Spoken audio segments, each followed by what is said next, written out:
Баршаңызға сәлем, каналыма қош келдіңіздер. Бүгін тауық етінен кеспе жасаймыз.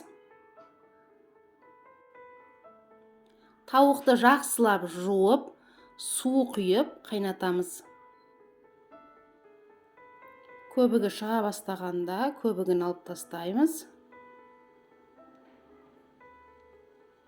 Енді кішкене ғана сұйық май құйып, пиязды қуырып аламыз. Жақсылап қуырамыз. Енді үккіштен өткізген сәбізді саламыз.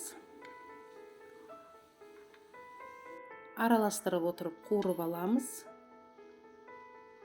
Міне осылай жұмсара бастайды.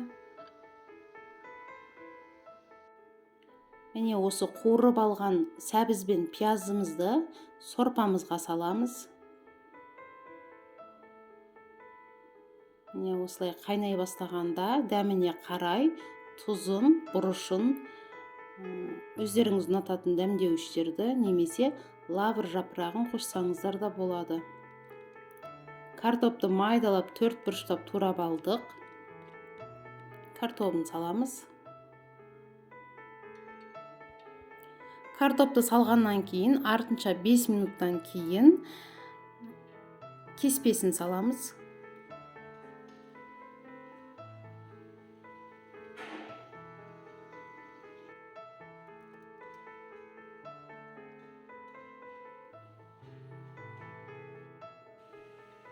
Мінекей тауықтан жасалған кеспеміз дайын болды. Сіздермен болған Эльмира, астарыңыз дәмді болсын.